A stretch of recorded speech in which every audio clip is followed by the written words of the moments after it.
Begin with newly revealed details from the El Paso County Sheriff's Office about the man killed after that officer-involved shooting. The Sheriff's Office confirms tonight it's 19-year-old Devon Malik Bailey. They say Springs police responded to a personal robbery call on Saturday.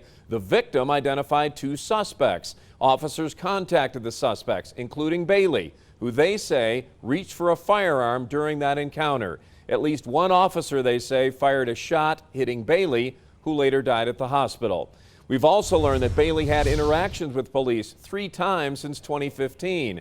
Charges from 2 of those incidents were dismissed by the district attorney.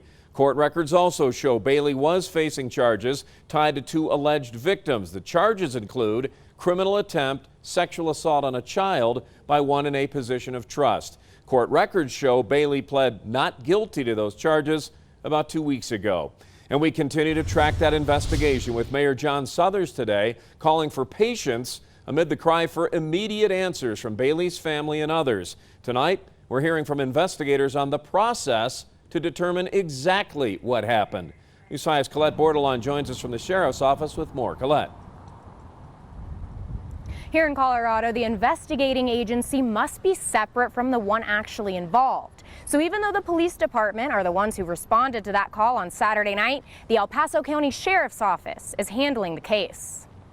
A 19-year-old boy taken. What started with an officer-involved shooting on Saturday night one more time.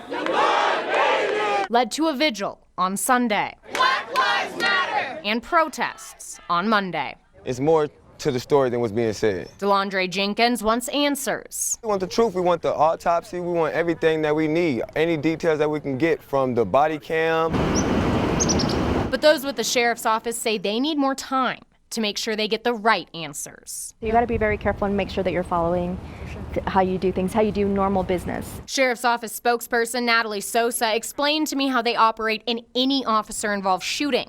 This is no exception. Consistently followed how we have released information in the past from this officer-involved shooting to any officer-involved shooting we've investigated. She says the first step is officers responding to the scene, interviewing witnesses, and collecting evidence. Instill that public confidence in that there is a separate, transparent agency investigating. Sosa says the time the case takes depends on many things, including the amount of evidence and how fast the crime lab deals with it, if there are other cases going on, and how many witnesses need to be interviewed. Really does vary case by case. And as far as body cam footage goes? So they want to independently investigate the case without releasing information too quickly that may have any kind of impact on their active investigation. Once the investigation is over, she says they decide whether or not to release any body cam footage.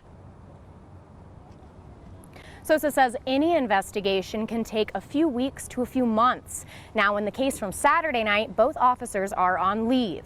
Once any investigation is completed, the evidence gets handed over to the DA's office, and they decide whether or not to bring charges or give it over to a grand jury. Always watching out for you, Colorado Springs. Colette Bordelon, News 5.